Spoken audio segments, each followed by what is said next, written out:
Valentijn? Nee, ik verleed je al, ja, maar ik ben een weekje jeetje. En dan ga ik met mijn vriendin eten, 21 februari. Ben je al lang together? Ja, aan 20 jaar. Heb je een speciaal boodschap van jouw Valentijn?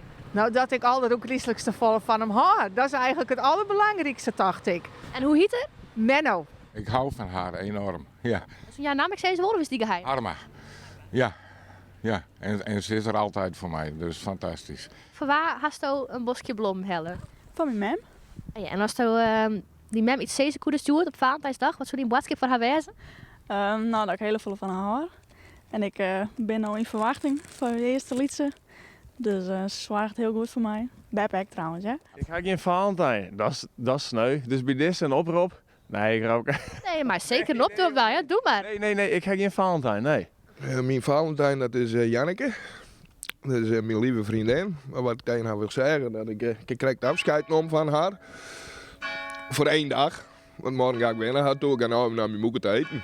En dat is ook een Valentijn voor mij. Heb je al een soort boeketjes verkocht, hoe? Ja, van de morgen alweer wat oren in gewoon. Ja, wat rozen, wat boeketten met eruit gaan, van alles wat. Het gaat om het gebaar, hè? Net om grote bedragen of zo. Heb ik elke dag. Elke dag is Valentijn. Voor mij is het elke dag Valentijn. Is hij dat wat? Is hij de goede Valentijn? Absoluut. Ja, mooi, hè? Nou, dat is wederzijds hoor. Wij doen wel iedere dag een soort van Valentijn-ding. Dus En dat, 10 jaar. Dan is hij de mem, zeker weten. En wat heeft hij met de season op deze Valentijnsdag? Wat, sorry, zei je? Is er een speciaal boodschap voor hij mem op deze Valentijnsdag? Oh, nou, dat is net de oors dan oors. Ik hou van ze en dat weten ze zeker wel. Dus mijn Valentijn is net de oors. Ich grüße alle, die mit Valentin was am Hut haben. Ga je zelfs ook een boeket zien of krijgen? ja, dus die van de morgen boeket van me op de tafel kleden. Dus ja, die hebben we maar weg. Jongen, dan is het hier een grote Breedstraat. En daar wen het er helemaal bovenin. Knal dit berichtje er aan. Mijn man is mijn Valentijn en ik hou heel veel van hem. Paak en beppe.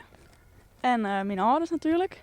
Bedankt dat je mij heel veel steunen nou in deze zwangerschap. Maar dat had ik wel nodig, dus ik heb geen idee wat ik doe.